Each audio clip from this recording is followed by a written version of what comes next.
Hai, saya Rasya Purna Ramadan dari kelas 10 IPS 2 kelompok 4 dan hari ini saya sedang berada di Kota Tua. Bagi yang belum tahu, Kota Tua atau dikenal juga sebagai Batavia Lama merupakan sebuah wilayah kecil yang terletak di ibu kota Jakarta. Kota Tua Jakarta memiliki lebar 1,3 km persegi dan melintasi wilayah Jakarta Utara dan Jakarta Barat. Wilayah ini dijuluki Permata Asia oleh para pelajar Eropa pada abad ke-16 karena lokasinya strategis dan sumber daya alam melimpah dianggap sebagai pusat perdagangan benua Asia. Pada tahun 1526, Fathahillah, seorang komandan dari Kesultanan Demak, dikirim untuk menyerang pelabuhan Sunda Kelapa di Kerajaan Hindu Pajajaran yang kemudian disebut sebagai Jayakarta. Kota ini hanya seluas 15 hektar dan mempunyai tata kelola khas pelabuhan Jawa. Kemudian pada tahun 1619, VOC menghancurkan Jayakarta di bawah komando Jan Pieterszoon Koen. 1 tahun setelahnya, VOC membangun kota baru bernama Batavia untuk menghormati Bataviaren, yaitu leluhur bangsa Belanda. Belanda memilih wilayah tersebut karena saat itu merupakan pusat perdagangan yang memiliki posisi strategis serta akses sumber daya alam yang mudah. Kota Batavia didesain dengan gaya Belanda Eropa, lengkap dengan benteng, dinding kota, dan kanal. Penduduk Batavia dinamakan Batavianen yang kemudian akan kita kenal sebagai suku Betawi yang merupakan keturunan dari berbagai etnis yang menghuni Batavia. Pada tahun 1942, selama pendudukan Jepang, Batavia mengalami perubahan nama menjadi Jakarta yang kita kenal saat ini dan masih berkedudukan sebagai ibu kota Indonesia hingga saat ini. Dan tahun 1972, Gubernur Jakarta pada saat itu, Ali Sadikin, mengeluarkan dekret menjadikan Kota Tua sebagai situs warisan. Keputusan gubernur tersebut bertujuan untuk melindungi sejarah dan arsitektur kota. Hingga saat ini, Kota Tua Jakarta menjadi ikon sejarah dan wisata yang menarik banyak minat. Namun, tujuan saya di sini bukan untuk berjalan-jalan, melainkan saya akan membahas tentang wisata sejarah dan upaya pelestarian Kota Tua. Banyak situs wisata sejarah yang berada di Kota Tua, dan kali ini saya akan membahas salah satunya adalah Museum Fathahillah. Terletak di bekas balai kota Batavia, Museum Fathahillah atau dikenal juga Museum Sejarah Jakarta adalah sebuah museum yang terletak di perlintasan Taman Fathahillah nomor 1, Jakarta Barat. Gedung Museum Fathahillah pada zaman dulu adalah sebuah balai kota yang dibangun pada tahun 1707 hingga 1710 atas perintah Gubernur Jenderal Johan van Horn. Konstruksi bangunan gedung mirip dengan Istana Dam di Amsterdam, yakni terdiri atas konstruksi utama dengan 2 sayap di bidang timur dan barat, serta konstruksi sanding yang digunakan sebagai kantor, ruang pengadilan, dan ruang bawah tanah yang berfungsi sebagai penjara. Museum Fathahillah memiliki beragam objek sejarah, diantaranya sejarah Jakarta, replika peninggalan Kerajaan Tarumanegara dan Pajajaran, hingga hasil penggalian arkeologi di Jakarta.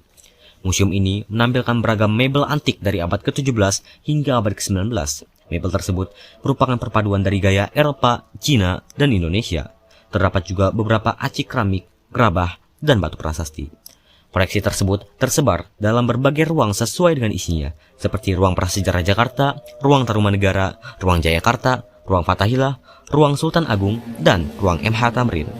Pengunjung juga dapat mempelajari kebudayaan Betawi, Minastik, dan Beca. Bahkan, Museum Fathahillah kini terdapat patung Dewa Hermes, yaitu sosok dari dewa mitologi Yunani yang membawa keberuntungan bagi para kaum pedagang. Selain itu, di Museum Fathahillah juga memiliki bekas penjara bawah tanah yang dulu sempat digunakan pada zaman penjajahan Belanda, yang menjadi bukti kelam penjajahan pada masa itu. Dan juga eksterior Museum Fathahillah yang didominasi warna putih juga dapat dijadikan spot foto yang menarik. Kita sudah membahas tentang wisata sejarah di Kota Tua yang salah satunya adalah Museum Fathahillah atau Museum Sejarah Jakarta. Sekarang kita akan membahas tentang seberapa berpengaruh Kota Tua terhadap perekonomian dan kehidupan masyarakat dan upaya apa yang bisa kita lakukan untuk melestarikan tempat bersejarah tersebut. Dari hasil survei yang dilakukan pada bulan Februari sampai dengan Juni tahun 2015 dengan penyebaran kuesioner pada masyarakat setempat dan pegawai DKI Jakarta yang bertugas di kawasan Kota Tua, dinyatakan bahwa pembangunan pariwisata berdampak menciptakan lapangan kerja. Tercatat 90,80% masyarakat menyatakan persetujuannya, sedangkan pegawai Pemda tercatat 83,33% menyatakan persetujuannya. Dapat disimpulkan sebagian besar responden dari kedua pemangku kepentingan sepakat bahwa dilakukannya penataan kawasan Kota Tua Jakarta telah menyebabkan semakin banyak wisatawan yang datang. Didirikannya rumah makan seperti kafe, agen perjalanan, hotel, membuka kesempatan kerja bagi masyarakat termasuk berkembangnya usaha informal seperti pedagang kaki lima. Terjadi pula pergeseran basis mata pencarian warga, tumbuh kreativitas usaha seperti jasa foto bersama manusia patung, mobil dan motor kuno, dan juga jasa UMKM lainnya seperti aksesoris dan souvenir.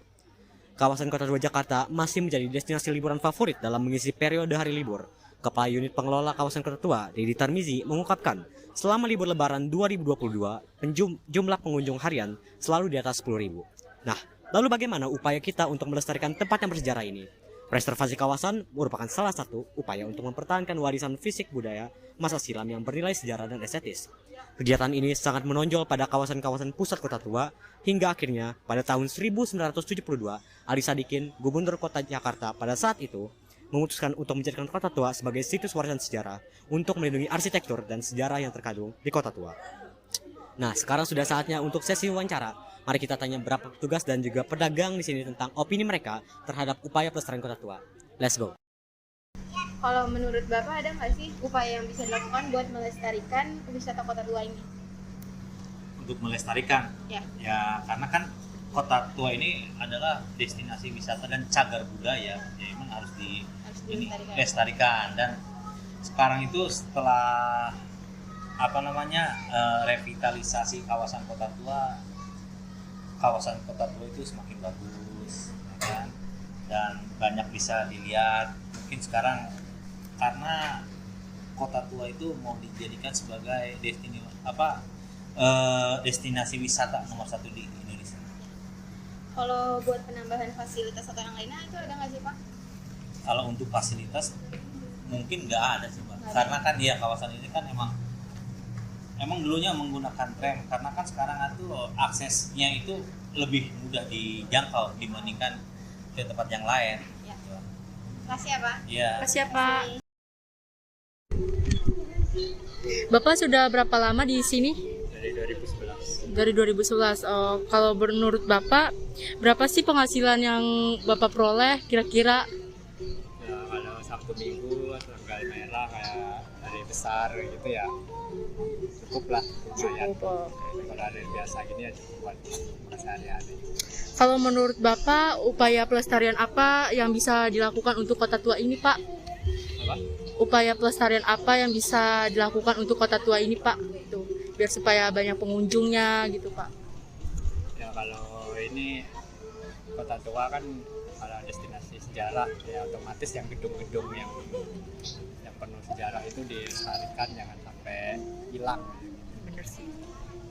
Kalau enggak ya ibaratnya direnovasi, walaupun tinggal 10-20 puing ibaratnya kan ada peninggalannya gitu, jangan sampai habis benar-benar hilang, nggak ada sisa bekas. Oke deh Pak, makasih ya Pak.